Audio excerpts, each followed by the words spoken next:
Title: The Discarded Son's Revving. The setup: most parents give their kids a cake for their 18th birthday. Mine gave me a trash bag and a deadline. "You have 2 hours to clear out," my father said, not even looking me in the eye. They called it independence training, but we all knew the truth. I was the artistic failure ruining their reputation. I walked out into the rain with nothing but a backpack and a beat-up car.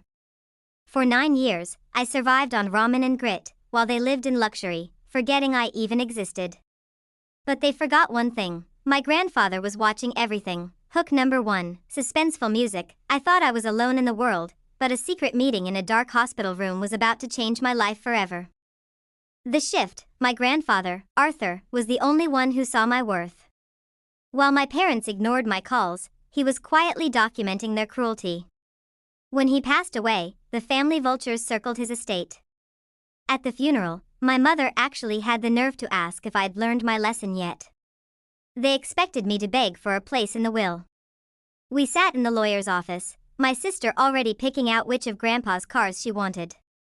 The lawyer cleared his throat, his face pale as he looked at my parents. The room went deathly silent. Hook number 2, sound effect, heartbeat. The lawyer didn't start with the money, he started with a recorded message from my grandfather that made my mother's face turn white. The revelation: the recording played Grandpa's voice. "To my son, who threw his own blood onto the streets, you get exactly what you gave him, nothing." My father stood up, screaming that the will was fake.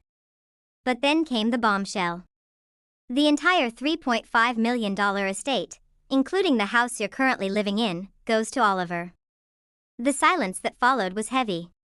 My parents' expressions shifted from shock to a terrifying, fake kindness. They started moving toward me, calling me honey and son, trying to hug the man they had abandoned nearly a decade ago.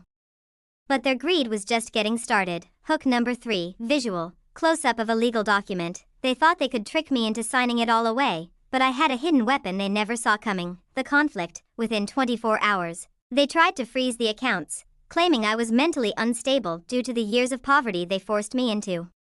They even showed up at my tiny apartment with a legal team, threatening to sue me for elder abuse against my late grandfather. It was a disgusting display of desperation. My father looked me in the eye and whispered, "Give us the money, Oliver, or we will ruin what's left of your life." I just smiled. I wasn't that scared 18-year-old boy anymore. I picked up the phone and called the one person Grandpa told me to trust.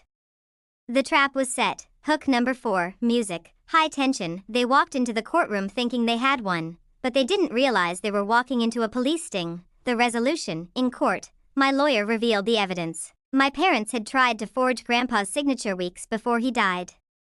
The judge didn't just dismiss their case, he ordered an investigation into their fraud. As they were led away, my mother begged me for help. I looked at her and said, "I'm just following your advice. Mom, I'm being independent."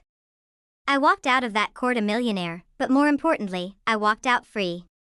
Grandpa didn't just leave me money, he left me justice.